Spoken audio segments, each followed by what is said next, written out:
Okay తర్వాత నేను ఏదైనా ఉంటే 1-to-1 వేరే విషయాలు మాట్లాడతా గానీ ఇక్కడ మెసేజ్ ప్రాపర్గా వెళ్ళాలి. వ్యక్తిగత సమస్యలు ఎప్పుడూ ఉంటాయి. వ్యక్తిగత సమస్యల్ని పరిష్కారం చేసుకునే సందర్భంగా కామన్ ని అంటే రాష్ట్ర ప్రయోజనాలు గాని అందరికీ ఇవ్వాల్సిన మెసేజ్ మిస్ కాకూడదు. ఆ విషయం మీరు అందరూ గుర్తుపెట్టుకోవాలి. రైతాంగం గాని ఎక్కడికి పోయినా కూడా నేను అదేమా నేను చూస్తానయా, నేను అన్ని చూస్తా రే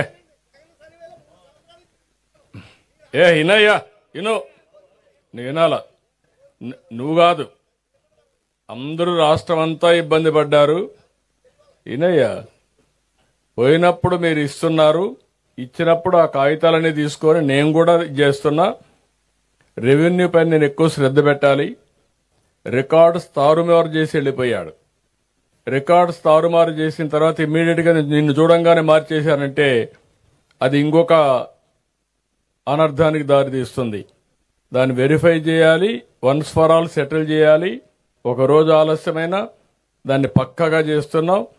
నేను ఎక్కువ సమయం పెట్టేది ఈరోజు రాష్ట్రంలో మీరు చూసుకుంటే జగన్మోహన్ రెడ్డి తయారు చేసిపోయినటువంటి ల్యాండ్ గోల్మాలకే ఎక్కువ టైం ఖర్చు పెట్టే పరిస్థితి వస్తా ఉంది. మొత్తం అస్తవ్యస్తం చేశాడు. ఇష్టం లేకపోతే 22A కింద పెట్టాడు. 22A అనగానే అది గవర్నమెంట్ ల్యాండ్ అయిపోయింది.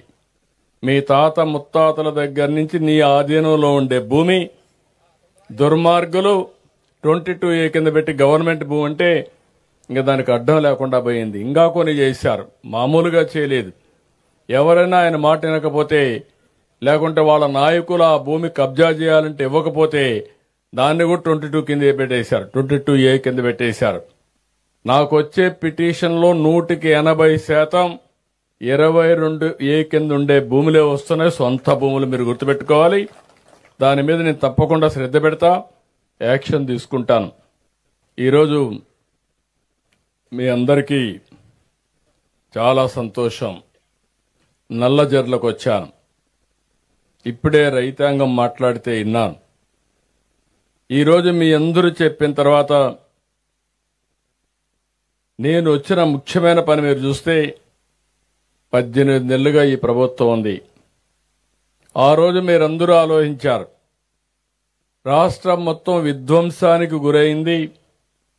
అభద్రతా భావానికి వెళ్ళిపోయాం. ఎవరైనా గట్టిగా ధైర్యం చేయాలంటే భయపడిపోయే పరిస్థితికి వచ్చారు. ఆ సమయంలో మీరు చూసినప్పుడు నేను నిలబడుకున్న తర్వాత జనసేన అధినేత పవన్ కళ్యాణ్ గారు పూర్తిగా సహకరించి వ్యతిరేక ఓటు చీలడానికి వీలు లేదు, ప్రభుత్వానికి ఇంటికి పంపించే పరిస్థితి రావాలని చెప్పి ముందుకు వచ్చాడు. ఆ తర్వాత బీజేపీ కూడా కలిసి వచ్చాం. ముగ్గురము కలిసి కూటమి కట్టాం. కూటమి కడితే మీరు చూస్తే మీరు కూడా చాలా రోజులుగా రాజకీయాలు చూశారు. ఎప్పుడూ రానంత విజయం వచ్చింది. 57% ఓట్లు పడ్డాయి. 94% సీట్లు గెలిపించారు. ఒక చరిత్ర సృష్టించారు మీరైతే. కొన్ని జిల్లాల్లో అయితే ఒక ప్రభంజనం 90,000 95,000 మెజారిటీ. పోలీసులు పక్కకు రావాలి, కొంచెం కనపడాలి. పోలీసులు ఎన్నికరండి. మీరు అనవసరంగా కొంచెం క్లారిటీ ఇవ్వాలి ఎవరన్నా కూర్చున్న వాళ్ళకి. అవన్నీ కూడా చేసే పరిస్థితికి వచ్చింది. అయితే గెలిచిన తర్వాత నేను కూడా మీరు చూస్తున్నారు, నేను అప్పుడు కూడా చెప్పాను, ఈ 5 ఏళ్లు నా అనుభవంతో నేర్చుకున్న తెలివితేటలన్నీ ఉపయోగించి టెక్నాలజీ ఉపయోగించి ముందు జరిగిన దానికంటే 3-4 రెట్లు అభివృద్ధి చేస్తానని ఆ రోజు మీ అందరికీ హామీ ఇచ్చాను. ఒక పక్క సూపర్ 6 సంక్షేమ కార్యక్రమాలు, ఇంకో పక్క చూస్తే ఖాళీ ఖజానా, ఎతికినా కూడా డబ్బులు దొరికే పరిస్థితి లేదు. అప్పు కావాలంటే ఇచ్చేవాళ్ళు కూడా లేరు. ఒక పక్కన అప్పులు చేయడానికి అవకాశం కూడా లేదు. ఎందుకంటే గవర్నమెంట్ ఆఫ్ ఇండియాలో నిబంధనలు ఉంటాయి. FRBM అని ఉంటుంది. ఇంత ఆదాయం ఇంత అప్పు చేయొచ్చు, దానికంటే ఎక్కువ చేయడానికి వీలు లేదు. అయితే ఈరోజు నేను చెప్పిన మాట ఆ రోజు ఈరోజు నిలబెట్టుకున్నాం. సంక్షేమ కార్యక్రమాలన్నీ కూడా ఈరోజు మీలో ఇంత సాటిస్ఫాక్షన్ ఉందంటే, మీరు ఇంత ఆనందంగా ఉన్నారంటే మొన్న అన్నదాత సుఖీభవ మీ అకౌంట్లో పడింది కాబట్టి ఈరోజు మీలో హుషారు పెరిగింది. లేకపోతే నీరసంగా ఉండేవాళ్ళు. అదే మాదిరిగా ఈరోజు మీరు చూస్తే తల్లికి వందనం 10,000 రూపాయలు చొప్పున ఎంతమంది పిల్లలుంటే అంతమందికి ఇస్తున్నాం. ఇంకొక పక్క నిన్ననే పేదల సేవ, పేదల సేవలో మీరు చూస్తే 4,000, 6,000, 10,000, 15,000. ఇప్పుడే ఒక పిల్లవాడిని 6,000 రూపాయలు ఇస్తామంటే, కాదు ఈ అబ్బాయి పూర్తిగా సిక్ అయిపోయాడు, నడవలేడు, బెడ్కే పరిమితం అయ్యాడంటే అలాంటి పిల్లల కోసం 15,000 రూపాయలు మానవతా దృక్పథంతో ఇస్తున్నా. అక్కడ చూపించారు, అదే కలెక్టర్ చెప్పాను, ఇస్తాం. ఆ తల్లిదండ్రుల యొక్క బాధ, వీళ్ళు కూలి పని చేయాలి, అతనికి సేవ చేయాలి, అతన్ని కాపాడుకోవాలి. ఈరోజు మీరు చూస్తే ఇప్పటికీ 18 నెలలు 50,450 కోట్ల రూపాయలు ఒక పెన్షన్లకు ఖర్చు పెట్టిన ఏకైక ప్రభుత్వం భారతదేశంలో ఇక్కడ ఎన్డీఏ కూటమి. మా ఆడబిడ్డలకు ఉచిత బస్సు, ఎక్కడికైనా వెళ్ళొచ్చు జల్సాగా. ఈరోజు మీటింగ్లు మాత్రం రాలా మా మహిళా రైతులు. ఇప్పుడే వచ్చారు, అక్కడ చూపిస్తున్నారు, మేము ఉన్నామని చెప్పి చూపిస్తున్నారు.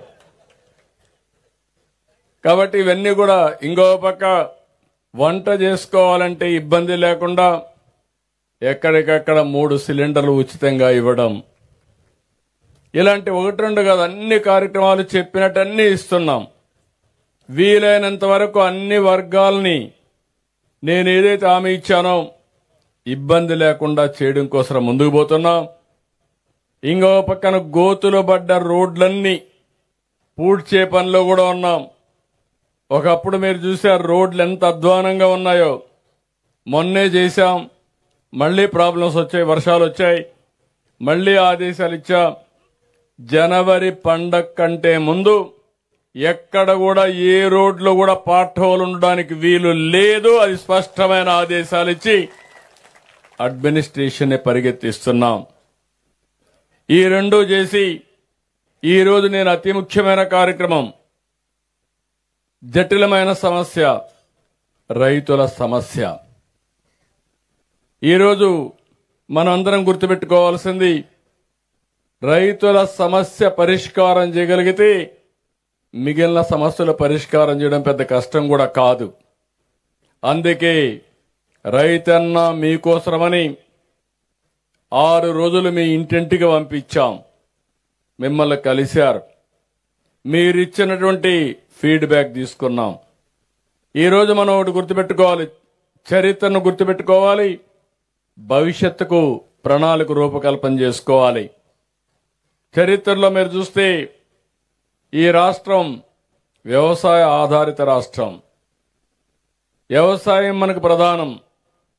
ఆ రోజు నేను హైదరాబాద్ కేంద్రంగా ఉన్నప్పుడు సర్వీస్ సెక్టర్ రావాలి, నాలెడ్జ్ ఎకానమీ రావాలి, తద్వారా ఆదాయం పెరుగుతుందనే ఉద్దేశంతో హైదరాబాద్ని అభివృద్ధి చేశాం. ఈరోజు అది తెలంగాణకు వెళ్ళింది. దానివల్ల ఆ రాష్ట్రంలో మీరు చూస్తే 60% సర్వీస్ సెక్టర్ ఉంది. వ్యవసాయంలో వచ్చే ఆదాయం 14%. రాష్ట్రం విడిపోయినప్పుడు 2 రాష్ట్రాలు కలిపి 24-25% జీఎస్డీపీ కాంట్రిబ్యూషన్ ఉంటే మన రాష్ట్రం 34%కి వెళ్ళింది. ఈ విషయం, ఇంకొక విషయం కూడా మీరు ఆలోచించుకోవాలి. వ్యవసాయంలో ప్రభుత్వానికి ఆదాయం తక్కువ వస్తుంది. తెలంగాణ రాష్ట్రంలో 100 రూపాయలు జీఎస్డీపీ ఉంటే అందులో 9 రూపాయల 30 పైసలు ప్రభుత్వానికి ఆదాయం వస్తుంది. అదే మన రాష్ట్రంలో 100 రూపాయలు జీఎస్డీపీ ఉంటే 6 రూపాయలే ఆదాయం వస్తుంది. ఆదాయం తక్కువ, ఖర్చులు ఎక్కువ. అయితే నాకు ఒక నమ్మకం ఉంది, విభజన తర్వాత స్ట్రక్చరల్ ఇంబ్యాలెన్స్ వచ్చాయి, దాన్ని కరెక్ట్ చేయాలి.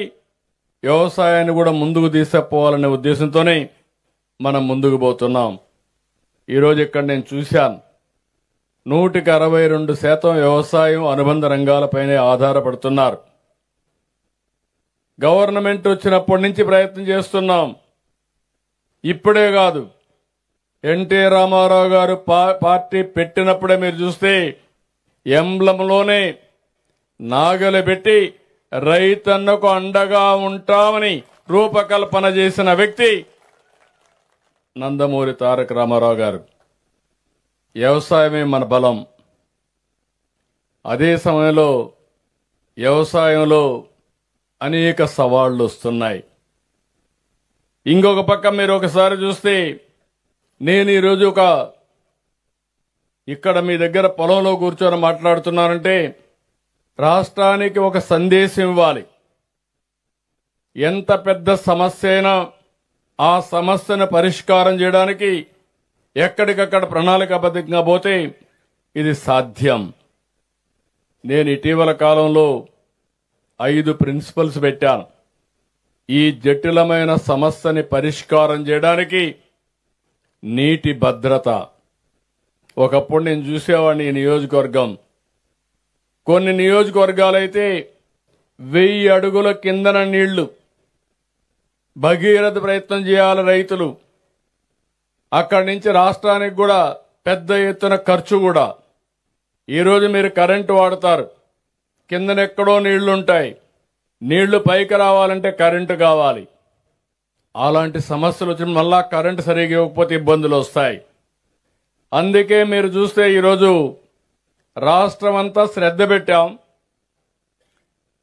ఒకప్పుడు నేను ఇప్పుడే మిత్రులు చెప్పారు, మన వెంకటరాజు గారు, ఆయన చెప్పినప్పుడు మీరు వింటే, ఒకప్పుడు నేను ఇంకుడు గుంతలు మాట్లాడాను, చెక్ డ్యాములు మాట్లాడాను, పొలాల్లో చిన్న కుంటలు మాట్లాడాను, ఇంకో పక్క మైండ్ ఇరిగేషన్ ట్యాంక్స్ అన్ని రిపేర్లు చేశాను.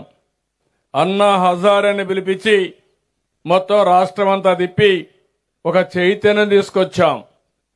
ఇంకో పక్కన రాజేంద్ర కుమార్ అని వాటర్ మ్యాన్ ఆఫ్ ఇండియా అని ఈ యొక్క వాగులు వంకల్లో మళ్లీ నీటి వనరులు పెంచడానికి అనేక ప్రయత్నాలు చేశాం. ఇటీవల కాలంలో నేను వాజ్పేయి గారు ఉన్నప్పుడే నదుల అనుసంధానానికి శ్రీకారం చుట్టాలి, గంగా కావేరి కలపాలని ఆ రోజు నుంచి ప్రయత్నం చేస్తూనే ఉన్నాం. ఈరోజు మళ్లీ కనీసం ఇది ప్రయత్నం చేస్తే లేట్ అవుతుంది కాబట్టి ఆంధ్ర రాష్ట్రంలో ఉండే నదుల అనుసంధానం చేయాలని మొట్టమొదటిసారిగా గోదావరి జలాల్ని కృష్ణా నదికి కలిపాం.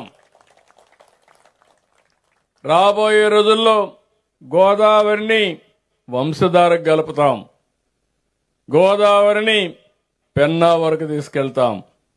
ఈ సంవత్సరం 6000 నుంచి 7000 టీఎంసీ నీళ్లు సముద్రంలోకి పోయినాయి.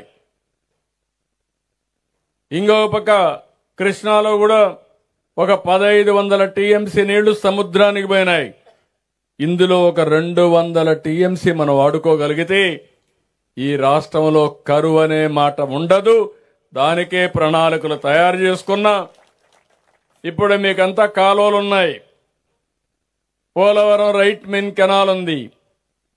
ఆ కెనాల్ నుంచి కానీ మీకు అందరికీ నీళ్లిచ్చి అన్ని చెరువులకు నీళ్లు పెట్టి 3-4 సార్లు ఇస్తే ఆటోమేటిక్ గా భూగర్భ జలాలు గోపాలపురంలో పెరుగుతాయని చెప్పి కూడా నేను మీకు తెలియజేస్తున్నా.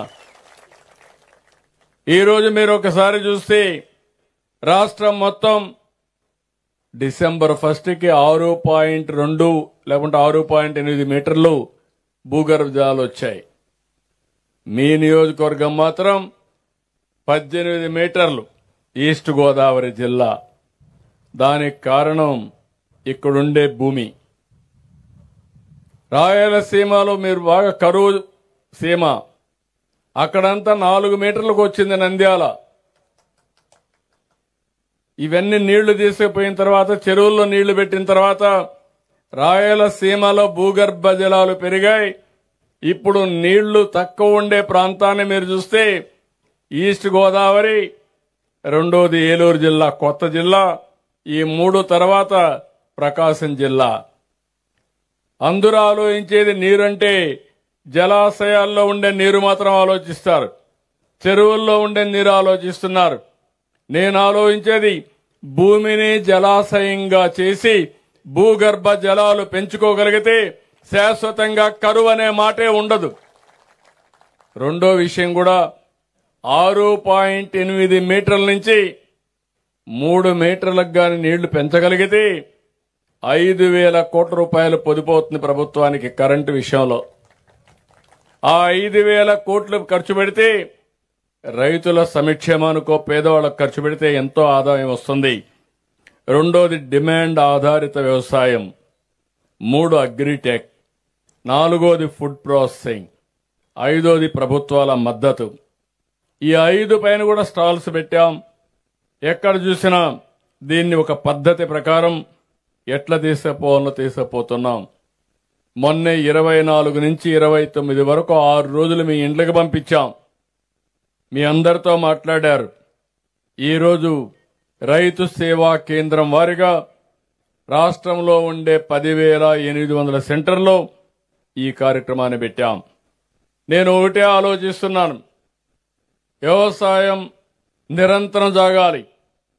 నమ్ముకున్న రైతు గిట్టుబాటు ధర రావాలి. మీరు కూడా ఆదాయాన్ని పెంచుకునే పరిస్థితి రావాలి.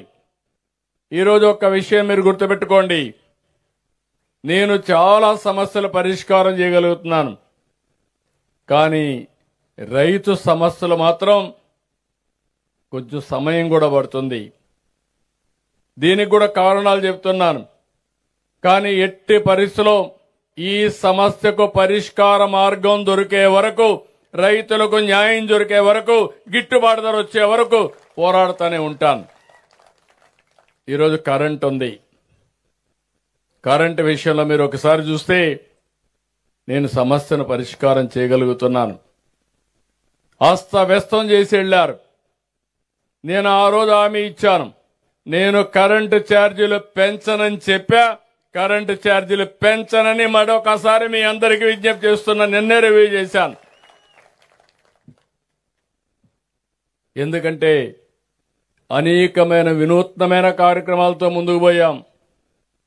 ఇంటి మీదనే కరెంటు తయారు చేసుకోవడం, సోలార్ ఉత్పత్తి చేసుకోవడం, మీ పొలంలోనే కరెంటు ఉత్పత్తి చేసుకోవడం కుసుమ్ ద్వారా, ఇంకా అవసరం సబ్ స్టేషన్లోనే కరెంటు ఉత్పత్తి చేసి అక్కడే ఇచ్చి ట్రాన్స్మిషన్ లాసెస్ తగ్గించడం, ఇలాంటి వినూత్నమైన కార్యక్రమాల ద్వారా భవిష్యత్తులో కరెంటు ఛార్జీలు పెంచకుండా క్వాలిటీ కరెంట్ ఇచ్చే పరిస్థితికి వస్తాం.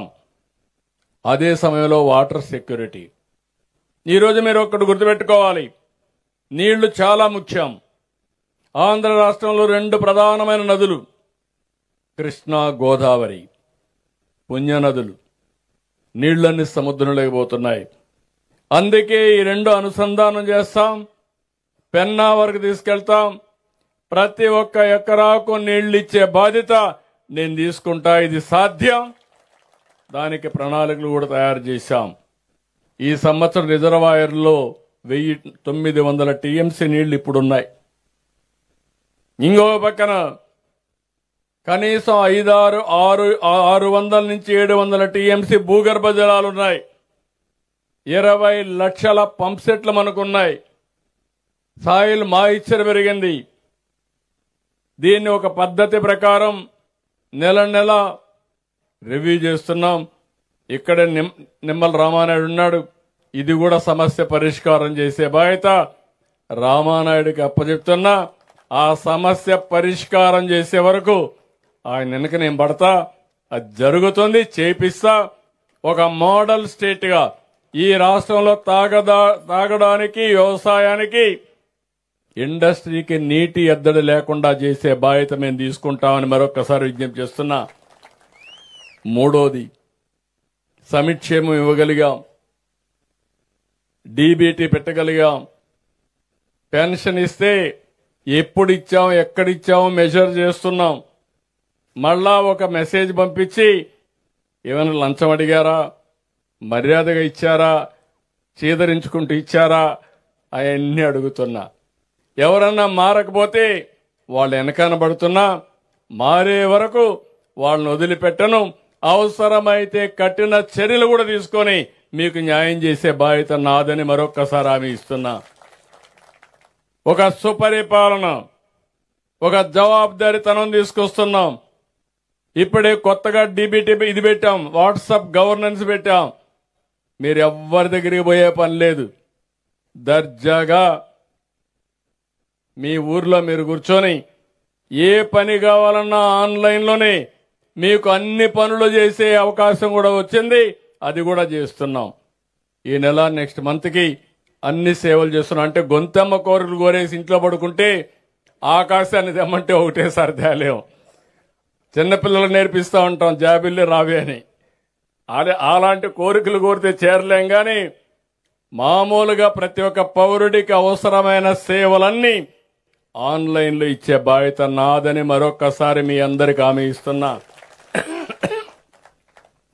ఇంకొక పక్కన రోడ్లన్నీ బాగా చేస్తున్నాం. పెద్ద ఎత్తున యువతకు ఉద్యోగాలు ఇవ్వడానికి ఈరోజు ముందుకు పోయాం. మొన్నే విశాఖపట్నం ఎప్పుడు రానంత పెట్టుబడి, ఈ ప్రభుత్వం యొక్క విశ్వసనీయత. $15 బిలియన్ అంటే ₹1,40,000 పెట్టుబడి. గూగుల్ సంస్థ, డేటా సెంటర్, ఆర్టిఫిషియల్ ఇంటెలిజెన్స్ దీనికి ముందుకు వచ్చారు. మొన్నే విశాఖపట్నంలో పెడితే $13,25,000 2 రోజుల్లో ఎంఓయూలు చేశారు. ఇది అయితే మన పిల్లలకి 16 లక్షల మందికి ఉద్యోగాలు వస్తాయి. నేను ఒక నిర్దిష్టమైన విధానం కూడా తయారు చేశాను, ఒక విజన్ తయారు చేశాను. 2047కి వికసిత్ భారత్ ద్వారా ప్రపంచంలోనే భారతదేశం నెంబర్ 1 ఎకానమీ అవుతుంది. దాంట్లో ఎవ్వరికి అనుమానం అవసరం లేదు. అందులో స్వర్ణాంధ్రప్రదేశ్ విజన్ తయారు చేసి మనం దేశానికే నెంబర్ 1 కావాలని ప్రణాళికలు తయారు చేసుకున్నాం. ఈరోజు 3 లక్షల రూపాయలు మన యొక్క తలసరి ఆదాయం దగ్గర ఈ సంవత్సరం. ఇది 2047 అంటే 22 ఏళ్లలో $55 లక్షల తలసరి ఆదాయం అవుతుంది. అది ఏ విధంగా అవుతుందంటే industry, service sector, knowledge economy, వ్యవసాయం అన్ని కలిపి అవుతాయి. ఈరోజు ఇక్కడ మా అచ్చెన్నాయుడు గారు ఉన్నారు, మంత్రి గారు, సీనియర్ లీడర్. బాధ్యత ఎక్కువ ఉంది, బరువు మోయగలుగుతాడు, ఎందుకంటే గట్టిగానే ఉన్నాడు. ఈ 5 ప్రిన్సిపల్స్ ని అమలు చేస్తాం. నేను కూడా ఒక సవాలుగా తీసుకున్నా. ఎందుకంటే జటిలమైన సమస్యని వదిలిపెడితే ఆ సమస్య మనల్ని మింగేస్తుంది. కానీ ప్రయత్నం చేయడమే కాకుండా నిరంతరం దీనికి ఏం చేయాలో ఒక యజ్ఞం మారిగా చేస్తాం. 666 మండలాలు ఉన్నాయి, రూరల్ మండలాలు. 8,451 రైతు సేవా కేంద్రాలున్నాయి. 49 లక్షల మంది రైతులున్నారు. మొన్నైతే 3 ఇళ్ళు క్లస్టర్గా తీసుకుని 30 క్లస్టర్స్ పెట్టి రోజుకి 90 కుటుంబాలు కలిశారు. మీరు చెప్పిన విషయాలను విన్నారు. ఇది ప్రారంభం మాత్రం. దీని మీద ఈరోజు ఒక ప్రణాళిక తయారు చేశాం.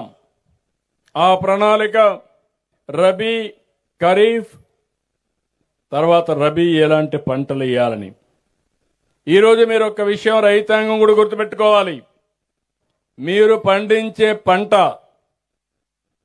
దాని విలువ ఎక్కువండే పరిస్థితులపైన ఆధారపడదు. ఎక్కడో జరిగే పరిణామాలు, యుద్ధాలు, ఆ దేశాలు తీసుకున్న నిర్ణయాలు కూడా మన ఊళ్ళో ప్రభావితం చేస్తాయి. ఈ రైతు యొక్క జీవితాన్ని ప్రభావితం చేస్తుంది. ఎక్కడో రష్యా, ఎక్కడో ఉక్రెయిన్, మీరు ఇనుండరు. ఆ రోజు మీరు చూస్తే అక్కడ యుద్ధం జరిగింది, మన పంటల పైన ప్రభావం పడింది. ట్రంప్ కోపం వచ్చింది, రొయ్య ఎగిరిపోయే పరిస్థితి వచ్చింది. ఇంపోర్ట్స్ అని తగ్గిపోయినాయి.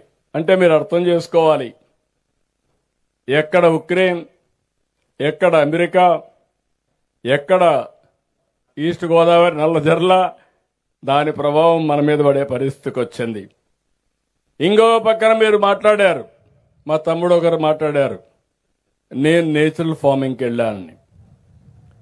ఈరోజు కొన్ని దేశాలున్నాయి, కడాన మీరు గుర్తుపెట్టుకోవాలి, వాళ్ళు వాడే ఇనుమ, వాళ్ళు వాడే అల్యూమినియం హీట్ రాకూడదని గ్రీన్ ఎనర్జీతో తయారు చేసిన కరెంటే వాడాలని నిబంధన పెట్టారు. అంటే వాళ్ళు వాడే వస్తువులకే గ్రీన్ ఎనర్జీ ఉండాలి, పొల్యూషన్ ఉండకూడదు అని ఆలోచిస్తే తినే తిండి ఎరువులేస్తే తింటారా అని నేను అడుగుతున్నా మిమ్మల్ని. క్రిమి సంహారక మందులు కొడితే తింటారా అని మిమ్మల్ని అడుగుతున్నా. ఈరోజు ఏం చేస్తున్నారు, నాలెడ్జ్ పెరిగింది, సర్టిఫికేషన్ వచ్చేస్తా ఉంది. మనం పండించిన పంట ఒక యాప్లో పెట్టి తీసుకుంటే ఆటోమేటిక్గా ఎంత దాంట్లో ఎరువు ఉంది, ఎంత క్రిమి సంహారక మందులు ఉన్నాయో ఆటోమేటిక్గా వచ్చేస్తా ఉంది. ఇది కూడా మీరు గుర్తుపెట్టుకోవాలి. ఇప్పుడే మిత్రుడు చెప్పాడు ఒక ట్రైన్. ఒకప్పుడు అన్నదాత అంటే మారు పేరు పంజాబ్, ఆంధ్రప్రదేశ్. పంజాబ్ నుంచి ఎవ్రీడే ఒక 2 ట్రైన్లు ఢిల్లీకి వెళ్తున్నాయి. ప్రత్యేకంగా క్యాన్సర్ పేషెంట్లు తీసుకొని ఢిల్లీకి వెళ్లి ట్రీట్మెంట్ ఇచ్చి మళ్ళా తీసుకొస్తున్నారు. దానికి మీరు గుర్తుపెట్టుకోవాల్సింది, అలాంటి పరిస్థితి రాష్ట్రానికే కాదు, ఇక్కడుండే రైతు దేశానికి, ప్రపంచానికి అలాంటి పరిస్థితి క్రియేట్ చేయకూడదు. అది నా రైతాంగం యొక్క పట్టుదల. గిట్టుబాటు ధర రావాలి. అదే సమయంలో ఎక్కడికక్కడ ఆదాయాన్ని కూడా పెంచుకుంటూ మనం ముందుకు పోవాల్సిన అవసరం ఉంది. అందుకే ఆహారపు అలవాట్లు కూడా పెరిగాయి. ఒకప్పుడు అందరూ వరే తినేవాళ్ళం, రాయలసీమ లేదు జొన్నలే తినేవాళ్ళు, రాగులే తినేవాళ్ళు. ఎప్పుడైనా పెద్ద పెద్ద కుటుంబాలు మాత్రం రైస్ తినేవాళ్ళు. మన నాయకుడు ఎన్టీ రామారావు గారు వచ్చిన తర్వాత ₹2 కేజీ బియ్యం పెట్టి అందరూ కూడా వరి ధాన్యం తినే పరిస్థితికి వచ్చాం. అయితే దీనివల్ల లాభ నష్టాలు కూడా వచ్చాయి. దానివల్ల లాభ నష్టాలు చూస్తే రాగి తినే వాళ్ళకి ఎప్పుడు డయాబెటీస్ రాదు, షుగర్ రాదు. ఇప్పుడు అక్కడ కూడా షుగర్ వస్తూ ఉంది. ఇప్పుడు ఈస్ట్ గోదావరి, వెస్ట్ గోదావరి కాకుండా అక్కడ వచ్చే పరిస్థితి వచ్చింది. ఇప్పుడు ఆహారపు అలవాట్లు మారిపోయినాయి. కొంతమంది రైస్ తినడం మానేశారు.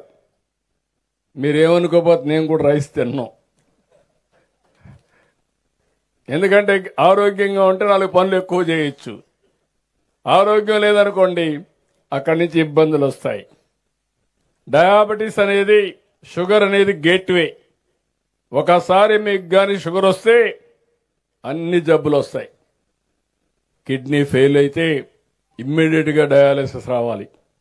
ఇలాంటి ఒక సమస్య కాదు, అన్ని సమస్యలకు నాంది డయాబెటీస్. నేను మొన్నే స్టడీ చేశాను. టాప్ 10 డిసీజెస్ లో మొట్టమొదటిది మన దగ్గర డయాబెటీస్, రెండోది హైపర్ టెన్షన్. అక్కడి నుంచి అనేక రోగాలు కానీ డిసీజెస్ ఉన్నాయి. దానిపైన కూడా తొందరలోనే మీరు చూస్తే నేను ఒక ప్రాజెక్ట్ తీసుకొస్తున్నా, Sanjeevani project. Big game changer. ప్రతి ఒక్కరి హెల్త్ రికార్డ్స్ మెయింటైన్ చేస్తాం.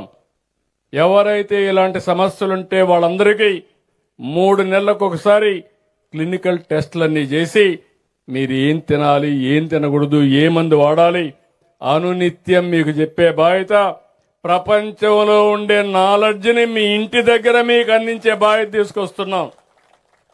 కుప్పం, చిత్తూరులో ఒక ప్రాజెక్ట్ అయ్యింది, దాన్ని రిప్లికేట్ చేస్తాం. బిల్ గేట్స్ అయితే నాలెడ్జ్ని, టెక్నాలజీ ప్రపంచం మొత్తం తీసుకొస్తున్నాడు. మేధో శక్తి అంతా తీసుకుని దానికి ఆంధ్రప్రదేశ్ ఒక చిరునామాగా తయారు చేస్తాం. ఇంకో పక్క మీరు చూస్తే ప్రభుత్వ విధానాల మార్పు కూడా మన జీవితాల్లో ఒకసారి పెను మార్పులు వస్తాయి. గవర్నమెంట్ ఆఫ్ ఇండియా ఒకసారి కొన్ని మార్పులు కూడా తీసుకొస్తారు. ఒక పాలసీ తీసుకొచ్చారు, అది మీకు తెలియకుండా ఇబ్బంది వచ్చింది. దానికి కారణం మీరు చూస్తే ఇథనాల్ తయారీ. ఒకప్పుడు ఇథనాల్ అనేది మనం ఉండేది కాదు, ఓన్లీ డీజిల్ పెట్రోలే వాడేవాళ్ళం. ఇప్పుడు ఆల్టర్నేటివ్ ఫ్యూయల్ కింద, బయోఫ్యూయల్ కింద ఇథనాల్ వాడుతున్నాం.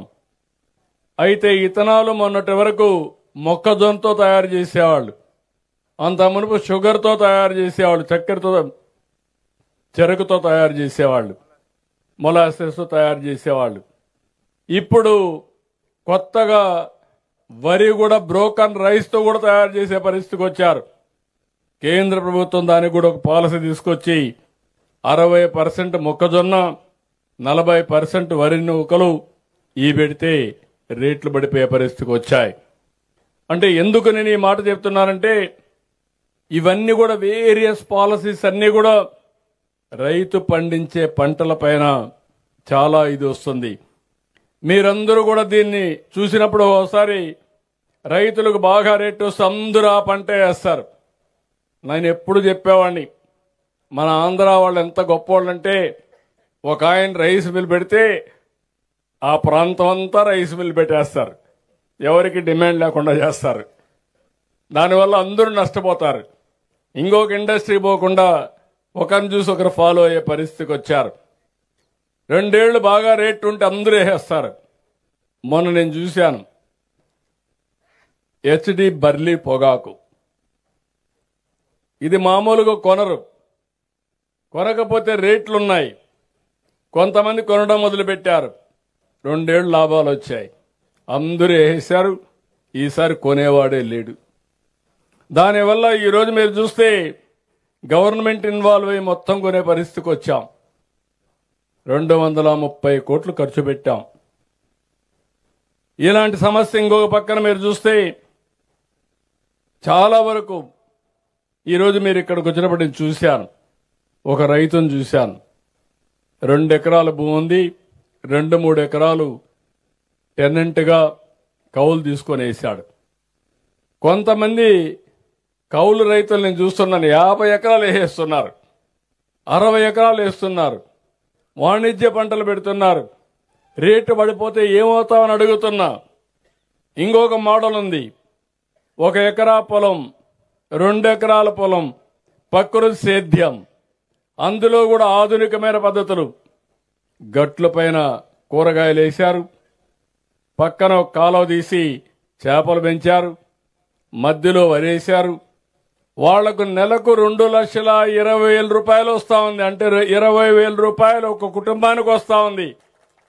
ఏ మోడల్ పనిచేస్తుందో మీరు ఆలోచించుకోవాలి. గ్యాంబ్లింగ్ వద్దు వ్యవసాయంలో. మన సమస్యలన్నీ పరిష్కారం అయిపోతాయని ఒకేసారి పోతే చాలా సమస్యలు వస్తాయి. ఇవన్నీ చెప్పడం నా బాధ్యత.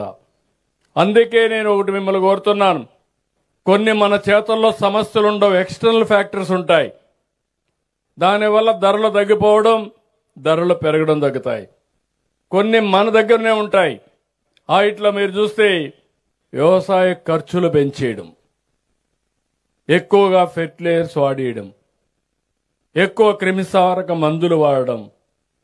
ఒక రైతు బెస్ట్ ప్రాక్టీస్ వాడాడు, ఆదాయం వచ్చింది. ఇంకొక రైతు దాన్ని వాడడం లేదు. ఇప్పుడిప్పుడు మీరు చూస్తే నేను చిత్తూరులో చూశాను, మ్యాంగో రైతు ఫ్రూట్ కవర్ పెట్టాడు. గవర్నమెంట్ కూడా సబ్సిడీ కొద్దిగా ఇచ్చాం. ఆ కవర్ పెట్టిన రైతు యొక్క పంట 30,000 అమ్మింది టన్ను. అదే రైతు ఫ్రూట్ కవర్ పెట్టలేదు, మామూలుగానే చేశాడు, రేట్లు పడిపోయినాయి. 5 రూపాయలు కొనే నాదుడు లేడు. 5-6 రెట్లు డిఫరెన్స్ వచ్చింది. ఇలాంటి వచ్చినప్పుడు మీలో కూడా నేను కోరేది, మేము చేయాల్సినవన్నీ చేస్తాం, మీలో కూడా ఒక మార్పు రావాలి. మేము ₹1 ఇస్తే మీరు కూడా ₹1 పెట్టుకునే పరిస్థితి రావాలి. అప్పుడే మనం అనుకున్న ఫలితాలు తొందరగా వస్తాయి. మేము ₹1 ఇస్తే కాదు, మీరు ₹5 అయితే ₹5 మీరు ఇవ్వండి అంటే మేము ఇస్తాం, ఊరికొకరికి ఇస్తాం. దీనివల్ల మార్పు రాదు. మీరు కూడా సహకరించి మీరు బాగుపడాలి, రాష్ట్రం బాగుపడాలి, అనుకున్న లక్ష్యాన్ని నెరవేర్చాలి. ఈరోజు ఎక్స్టెన్షన్ స్టాఫ్ ఉన్నారు, అగ్రికల్చర్ డిపార్ట్మెంట్ రీఓరియంట్ చేస్తాం. యూనివర్సిటీస్ ఉన్నాయి, వీళ్ళని కూడా రీఓరియంట్ చేస్తాం. యూనివర్సిటీలో చేసిన రీసెర్చ్ రైతుకు అందుబాటులోకి రావాలి. వాళ్ళు ఏదో యూనివర్సిటీలో కూర్చోవడం కాదు, వాళ్ళు అనునిత్యం క్షేత్రస్థాయిలో పొలంలో పనిచేసే పరిస్థితి రావాలి. చదువుకునే పిల్లలు కూడా వ్యవసాయం అంటే పొలాల నుంచే నేర్చుకోవాల్సిన అవసరం ఉందని మరొకసారి విజ్ఞప్తి చేస్తున్నా. రీసెర్చ్ ఆర్గనైజేషన్స్ ఉన్నాయి, మనకి ఏం కావాలని ఆలోచించాలి. ప్రాక్టికల్ సైంటిస్టులంతా రైతులే. మీద అనుభవం, మీ జీవితాల్లో నరాల్లో వ్యవసాయం జీర్ణించుకుపోయింది. మీ నాలెడ్జ్ని తీసుకోకుండా వాళ్ళు కూర్చొని మేము రీసెర్చ్ చేస్తున్నామని దూరంగా ఉంటే కుదరదు. వాళ్ళు కూడా రావాలి. రెండు అనుసంధానం చేస్తే ప్రపంచంలో ఉండే నాలెడ్జ్ కూడా తీసుకుంటే అప్పుడు మనం అనుకున్న ఫలితాలు వస్తాయి.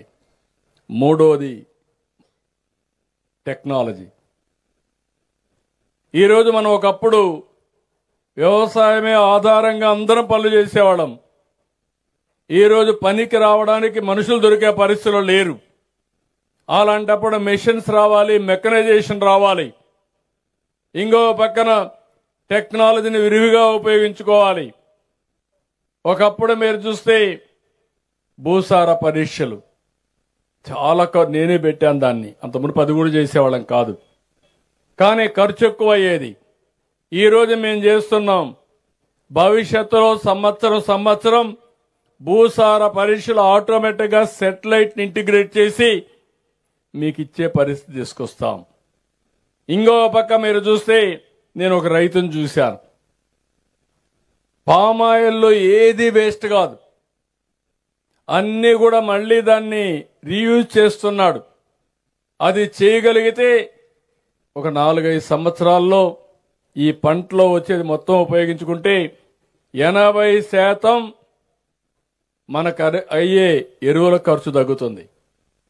మైక్రో న్యూట్రియంట్స్ వాడితే మన పంటకు గిట్టుబాటు ధర వస్తుంది. కెమికల్ ఫెర్టిలైజర్ వేస్తే ఇట్లే ఉంటుంది. ఇలాంటివన్నీ కూడా మీరు గుర్తుపెట్టుకోవాల్సిన అవసరం ఉంది. డ్రోన్స్ తీసుకొస్తున్నాం, సెటిలైట్ ఉపయోగిస్తాం, సెన్సార్స్ పెడతాం. ఇవన్నీ పెట్టి టెక్నాలజీ కూడా పెట్టి మీకు కూడా అందుబాటులోకి అన్ని తీసుకొస్తాం. ఇవన్నీ కూడా మనం తీసుకోవాల్సిన అవసరం ఉంది. ఇంకో పక్కన రైతులున్నారు. ఎగ్జాక్ట్ గా సైక్లోన్ ఎప్పుడు వస్తే అప్పుడే పంట వచ్చేటికి పంట వేస్తారు. ఒకప్పుడు నీళ్లు ఇచ్చేవాళ్లు కాదు, దానివల్ల మీరు కూడా విధిలేని పరిస్థితులు వేసేవారు. ఇప్పుడు నీళ్లున్నాయి, అది తప్పించే విధంగా మనం ఆలోచించాలి. రెండోది, 2 పంటలు కూడా వరేస్తారు మీరు. కొన్ని దగ్గర తప్పదు. గోపాలపురానికి ఆ పరిస్థితి లేదు, ఎందుకంటే మెట్ట ప్రాంతం ఇది. ఒక పంట వరి తప్పదంటే ఏంటి, హార్టికల్చర్కి వెళ్ళండి, గిట్టుబాటు ధర వచ్చే పంటలు మిల్లెట్స్ కానీ ఇవన్నీ పండించండి. అప్పుడే భూమికి కూడా ఇది వస్తుంది, మనకు కూడా ఆదాయం పెరిగే పరిస్థితి వస్తుంది. ఇక్కడ రైతులు నేను చూశాను, ఈ విషయం కూడా మీకు చెప్తున్నా. ప్రోగ్రెసివ్ రైతులున్నారు, మీకు నాలెడ్జ్ ఉంది. ఇప్పుడే ఒక రైతును మీరు చూశారు, జీడిపప్పు ఫ్యాక్టరీ పెట్టాడు. ఇంకొంతమంది రైతులను మీరు చూశారు, ఆదర్శంగా పనిచేస్తున్నారు. ఎంఎస్ఎంఏలు పెట్టండి. నియోజకవర్గానికి ఒక పారిశ్రామిక పార్కు పెడుతున్నాం, ఎంఎస్ఎంఈ పార్కు పెడతాం. అక్కడ ఇన్ఫ్రాస్ట్రక్చర్ అంతా తయారు చేస్తాం. వ్యవసాయ ఆధార పరిశ్రమలు మీరు పెట్టి నేరుగా మీరే అమ్మే పరిస్థితి రండి. మీకు టెక్నాలజీ కావాలంటే ఇచ్చే బాధ్యత, ఆర్థిక సహాయం చేసే బాధ్యత ప్రభుత్వం తీసుకుంటాం. ఇంకొక పక్కన ఒకరే చేయలేకపోతే ఫార్మర్స్ ప్రొడ్యూసర్స్ ఆర్గనైజేషన్స్ పెట్టండి. గవర్నమెంట్ ఆఫ్ ఇండియా ఇస్తుంది, మనం కూడా ఇస్తాం, డబ్బులు ఇస్తాం, నాలెడ్జ్ ఇస్తాం. నేరుగా మీరు ఫ్యాక్టరీతో అనుసంధానం పెట్టుకోండి. ఇంకొక పక్కన మార్కెట్తో కూడా అనుసంధానం చేసుకుని వినియోగదారుడికి నేరుగా పంపించే పరిస్థితి తీసుకొద్దాం. ఇలాంటి వినూత్నమైన ఆలోచనలు చేయడానికి రైతన్న మీకోసం ఒక వేదిక కావాలని చెప్పి ఆలోచిస్తున్నా. ఇవన్నీ చేస్తే మనకు చాలా వరకు బయటపడతాం. నేను ఒకటే మీ అందరినీ కోరుతున్నాను. ఒకప్పుడు నేను ఐటీని ప్రోత్సహిస్తే అందరూ నెగతాళి చేశారు. సెల్ ఫోన్ అంటే 420 అన్నారు. ఇప్పుడు సెల్ ఫోన్ లేకుండా ఎవడూ లేడు, అందరికీ ఉన్నాయి. అవునా కాదా అని మిమ్మల్ని అడుగుతున్నా. ఇప్పుడు భార్య లేకపోతే భర్త ఉంటాడు, భర్త లేకపోతే భార్య ఉంటుంది. ఇద్దరికి సెల్ ఫోన్ లేకపోతే పిచ్చి పడుతుంది. ఒక్క నిమిషం అది లేకపోతే ఏదో పోగొట్టుకున్నట్టు మనం అందరం ఇంకా అది దొరికే వరకు, ఫోన్ ఎక్కడన్నా పోతే మళ్ళా ఫోన్ చేతికొచ్చే వరకు ఎవరు వదిలిపెట్టే పరిస్థితి లేదు. ఇంకోటి కూడా ఏం చేస్తున్నారంటే ఫోన్ చేతిలోనే పెట్టుకొని ఉంటారు, ఎవరన్నా తీసుకుంటే ఏమైనా అవుతుందని, లేకపోతే ఎక్కడన్నా సమాచారం మిస్ అయిపోతామని. ఒక్క ఫోన్ అన్నిటికీ ఉపయోగపడుతుంది. ఆల్ ఇన్ ఆల్ రేపు రాబోయే రోజులు నువ్వు ఏం తినాలో కూడా నేను ఏ అసిస్టెంట్ ఇస్తున్నా నీ ఆరోగ్యం కోసం అందులో చూసుకొని ఏం తినాలో తినే పరిస్థితికి వస్తారు మీరందరూ. అలాంటి వినూత్నమైన కార్యక్రమాలతో ముందుకు పోగలుగుతున్నాం. అందుకే ఒకప్పుడు నేను HIV ఎయిడ్స్ మాట్లాడా, మీకు జ్ఞాపకం ఉంటుంది. ఈ నేషనల్ హైవేలో ఇక్కడ డ్రైవర్స్ తెల్లవారితో నిద్రలేస్తే మనకందరికి కండమ్స్ కనపడేటివి. అది ఎంత ప్రమాదంగా తయారైందంటే 30 ఏళ్లకు మునుపు ఎక్కడ చూసినా హైయెస్ట్ ఎయిడ్స్ ఆంధ్రప్రదేశ్లో ఉండేది.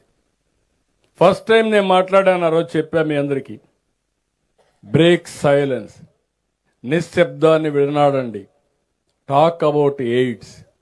మీ పిల్లలతో కూడా చెప్పండి, లేకపోతే ఈ జాతి మిగలదని చెప్పా. అసెంబ్లీలో నాకు ఇప్పుడు కూడా జ్ఞాపకం, అసెంబ్లీ మొత్తం డెకరేట్ చేశా ఈ కండములు పెట్టి, ఎందుకంటే అవేర్నెస్ రావడానికి. ఈ రోజు నేను గర్వంగా చెప్పగలుగుతున్నా, ఆ రోజు చేసిన పని ఈ రోజు చాలా వరకు కంట్రోల్ అయింది. 2030 నాటికి భారతదేశంలో ఎయిడ్స్ లేని రాష్ట్రంగా ఆంధ్రప్రదేశ్ రాష్ట్రం తయారవుతుంది. ఒక ప్రయత్నం చేసుకుంటా పోయాం, ఫలితాలు వచ్చాయి. డాక్టర్ సంఘాలు పెడితే అదే అన్నారు. ఈరోజు డాక్టర్ సంఘాలు ఒక శక్తివంతంగా తయారయ్యే పరిస్థితి వచ్చింది. కానీ అందుకే నేను మిమ్మల్ని అందరినీ కోరేది, ఎవరు ఎన్ని చెప్పినా నేను అనుకునింది లాంగ్ టర్మ్లో ఫలితాలు వస్తాయంటే వదిలిపెట్టకుండా పనిచేస్తున్నాం. ఈరోజు నేను మిమ్మల్ని అందరినీ కోరేది ఒకటే, మీ అందరిలో ఒక ఇది రావాలి, చైతన్యం రావాలి. ప్రకృతి సేద్యం ఎప్పటికైనా ఇదే మార్గం. నేను 6-7 సంవత్సరాల కంటే ముందు స్టార్ట్ చేశా. మీ ఆరోగ్యాన్ని కాపాడుకోండి, వేరే వాళ్ళ ఆరోగ్యాన్ని చెడగొట్టద్దండి. మీరు పంట పండించి ఎరువేసి వాళ్ళందరికీ క్యాన్సర్ అంటిస్తే సఫర్ అయ్యేది వాళ్ళు సఫర్ అవుతారు మళ్ళీ. అలాంటి దీనికి మనం ముందుకు పోవాలి. కొన్ని మోడల్స్ కూడా తయారు చేసుకోవాలి. అవి కూడా నేను మాట్లాడుతున్నా. ప్రతి ఒక్క రైతుకి ఇప్పుడు మీరు గుర్తుపెట్టుకోండి, దగ్గర 49 లక్షల మంది రైతాంగం. మీ పంటంతా కూడా మీరు చూస్తే ఎంత ఉందో, భూమి అంతా చూస్తే ఇక్కడ నేను చూశాను మీ ఊర్లో ఇప్పుడే మన ఆఫీసర్ కూడా మొత్తం చెప్పారు.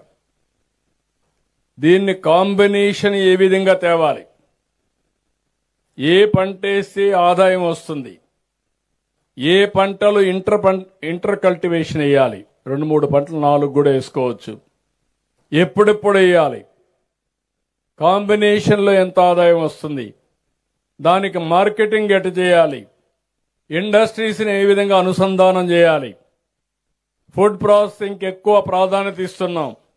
అవసరమైతే MSME పార్కులు మీరే ఎట్లా పెట్టుకోవాలి, పరిశ్రమలు మీరు ఎట్లా పెట్టుకోవాలి, ఇవన్నీ కూడా వర్కౌట్ చేస్తాం. ఒకప్పుడు రాయలసీమ అంటే ఎడారిగా ఉందంటే ఈరోజు గర్వంగా చెప్పగలుగుతున్నా, రాయలసీమని హార్టికల్చర్ హబ్గా ప్రపంచానికే అందించబోతున్నాం. దగ్గర 70-80 పండ్ల వెరైటీస్ తయారు చేస్తున్నారు అక్కడ. 18 వెరైటీస్ ఏది కావాలన్నా పండే పరిస్థితి ఎడారిలో పండే ఖర్జూరం కూడా డేట్స్ కూడా ఇక్కడ పండే పరిస్థితి వస్తూ ఉంది.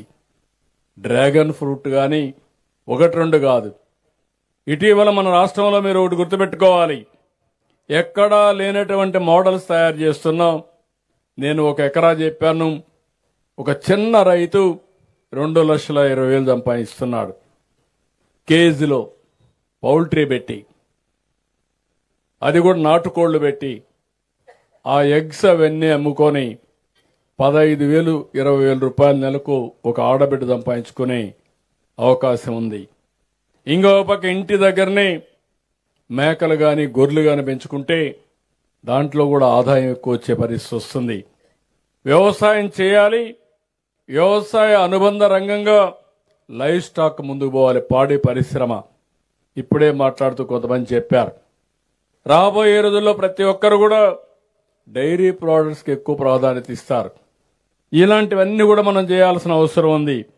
మనకు అడ్వాంటేజ్ చాలా ఉన్నాయి. కాఫీ నుంచి కోకో వరకు మన దగ్గర పండుతుంది, బత్తాయి నుంచి బొప్పాయి వరకు, పట్టు నుంచి పసుపు వరకు, పామాయిల్ నుంచి శనగ వరకు, అగ్రికల్చర్ నుంచి అక్వాకల్చర్, హార్టికల్చర్. మన రాష్ట్రంలో పండని పంట లేదు, పండని చోటు లేదని చెప్పి కూడా మీ అందరికీ తెలియజేస్తున్నా. అయితే ఇక్కడ కావాల్సింది మారిన పరిస్థితులకు అనుగుణంగా మనం ఇవన్నీ ముందు తీసుకుపోవాల్సిన అవసరం ఉంది. ట్రెండ్స్ మీరు చూస్తే డైరీ, పౌల్ట్రీ, మీట్లో 2,00,000 కోట్ల రూపాయలు జీఎస్టీపీ ఆదాయం వస్తుంది. హార్టికల్చర్లో 1,85,000 కోట్ల రూపాయలు ప్రభుత్వం జీఎస్టీపీ వస్తుంది. అక్వాకల్చర్ చేపలు, షింపు, ప్రాణి ఇవన్నీ చూస్తే 1,40,000 45,000 వస్తుంది. వ్యవసాయంలో కేవలం 50,000 వస్తుంది. ఇది వాస్తవ పరిస్థితి. ఒకప్పుడు అరకు కాఫీ ఎవరికి తెలియదు. నేను పట్టుబట్టి పంట పండించడమే కాకుండా ప్రపంచానికే పరిచయం చేయాలనుకున్నాం.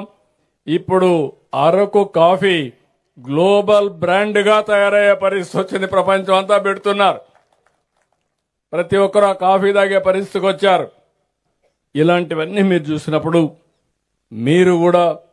మీరు తయారు చేసే వ్యవసాయ ఉత్పత్తులు ఒక గ్లోబల్ బ్రాండ్గా తయారయ్యే పరిస్థితి రావాలి. అది తయారు చేయడం కోసమే నేను ఇక్కడికి వచ్చా. ఈరోజు నేను పెట్టిన మీటింగ్ మీరు చూస్తే ఇది ప్రారంభం మాత్రం. దీన్ని లాజికల్గా తీసుకెళ్దాం, అందరం సమిష్టిగా పనిచేద్దాం. ప్రతి రైతుకు మళ్ళా ఒకసారి చెప్తున్నా, ఇన్నోవేటివ్గా ఆలోచించాలి, వినూత్నంగా ఆలోచించాలి, సమస్యలకు పరిష్కార మార్గం ఆలోచించాలి, సమస్యలు రాకుండా చూసుకోవాలి. ప్రభుత్వం పూర్తిగా ప్రపంచం అంతా అధ్యయనం చేస్తాం. మంచి కన్సల్టెంట్స్ కూడా పెట్టుకున్నా, నా ఆలోచనలు వాళ్ళకి ఇస్తా. ప్రపంచంలో ఏం జరగబోతుందో ముందే మనకు చెప్పి, తద్వారా రైతాంగం ఏ పంట పండించాలనో ఆ పంటే పండించేట్టుగా మీ అందరికీ గైడెన్స్ ఇచ్చే బాధ్యత నాది. కానీ ఇచ్చిన దాన్ని అమలు చేసే బాధ్యత, మళ్ళా తిరిగి ఫలితాలు చెప్పే బాధ్యత అనునిత్యం మీరు మేము కలిసి దీన్ని ముందుకు తీసుకుపోతే ప్రపంచానికి నాకు చాలాసార్లు చూశాను. ఆంధ్ర రైతు చాలా తెలివైనవాడు. ఎక్కడ నీళ్లుంటే అక్కడ ఆంధ్ర రైతు ఉంటాడు. ఇప్పుడు కాదు, ఈరోజు ఇక్కడి నుంచి మీరు చూస్తే ఒకప్పుడు చిన్న చిన్న ప్రాజెక్టులు వస్తున్నాయంటే గంగావతి అంటే బళ్ళారా పక్క అంతా తెలుగు వాళ్ళు వెళ్ళిపోయారు. కర్ణాటక మొత్తం వెళ్ళారు, తెలంగాణ మొత్తం వెళ్ళారు, తమిళనాడు వెళ్ళారు, ఆఫ్రికాకి వెళ్ళారు, ఇంకా వేరే దేశాలకు వెళ్ళిపోయారు. అది తెలుగు వాళ్ళకుండే సత్తా, అది తెలుగు రైతుకుండే ధీమా అని మరొకసారి మీకు తెలియజేస్తున్నా. అలాంటి రైతులు ఇక్కడ మనందరం గుర్తుపెట్టుకోవాల్సింది, ఈ క్రైసిస్ అనేది వస్తుంది, కానీ ఆ క్రైసిస్ లేకుండా చేయడం మనందరి బాధ్యత. నేను కొంతవరకు సగం సక్సెస్ అయ్యా. నేను ఎప్పుడు కూడా వ్యవసాయ పంటలు మార్చాలన్నా, రాయలసీమ అక్వాకల్చర్, రాయలసీమ హార్టికల్చర్ పంటలు పెట్టాలన్నా, ఆంధ్ర కోస్టల్లో అక్వాకల్చర్కి వెళ్లాలన్నా, పామాయిల్, ఒకప్పుడు ఇక్కడైతే కాఫీ లేకపోతే ఇది లేకపోతే కోకో లేకపోతే కోకో వేయాలని ప్రయత్నం చేశాం. ఇప్పుడు పెప్పర్కి వెళ్తున్నాం, ఒక్కలకి వెళ్తున్నాం. ఇవన్నీ కానీ మనం చేసుకోగలిగితే అవసరమైతే ఇప్పుడు కూడా నేను మాట్లాడాను, కోకో ఫ్యాక్టరీస్ ఎక్కువ రావాలి. దేశంలో ఉండే డిమాండ్కి 20% మన దేశంలో ఉత్పత్తి చేస్తున్నాం. ఇంకా కొన్ని ఫ్యాక్టరీస్ వస్తే ఇది ఆటోమేటిక్గా నెక్స్ట్ లెవెల్కి వెళ్తుంది. ఇవన్నీ ఎప్పటికప్పుడు నేను గైడ్ చేస్తా. తొందరలోనే ఒక ప్రణాళిక తయారు చేస్తాం. ఆ ప్రణాళికను అమలు చేయడానికి రైతు వారిగా అమలు చేస్తాం. రైతు సేవా కేంద్రం వారిగా సమీక్షలు చేస్తాం. జిల్లా వారిగా అనుసంధానం చేస్తాం. రాష్ట్రం వారిగా దీనికి సమగ్ర ప్రణాళికలే కాకుండా పగడ్బందీగా అమలు చేసి మిమ్మల్ని సరైన మార్గంలో నడిపించే బాధ్యత ఈ రాష్ట్ర ప్రభుత్వం తీసుకుంటామని మరొక్కసారి మీ అందరికీ విజ్ఞప్తి చేస్తున్నా. కాబట్టి ఆశీర్వదించండి, సహకరించండి. మీరు మేము కలిస్తే ఏదైనా సాధ్యం. కానీ ఈరోజు నేను చెప్పింది మీరు ఉపన్యాసం విని ఇది ఇంతే, మా బ్రతికింతే అంటే మనం ఇక్కడే ఉంటాం. కాదు, మన జీవితాలు మనమే మార్చుకుంటాం. ఆ మార్పుకు ఈ మీటింగు శ్రీకారం చుట్టాలని మరొక్కసారి ఆకాంక్షిస్తూ ఈ కార్యక్రమానికి వచ్చిన మిమ్మల్ని అందరినీ పేరు పేరున అభినందిస్తూ సెలవు తీసుకుంటున్నా. జై కిసాన్, జై హింద్, జై భారత్, జై తెలుగు తల్లి. నల్లజర్ల నేడు పుణ్యం చేసుకుంది, గోపాలపురం ధన్యత నొందింది. ఆకాశంలో ఉండే సూర్యుడు సైతం పగలు 12 గంటలు కష్టపడి అలసిపోతాడేమో, కానీ 24 గంటలు కష్టపడినా ఈ చంద్రన్నకు అలుపు లేదు, సొలుపు లేదు. నేడ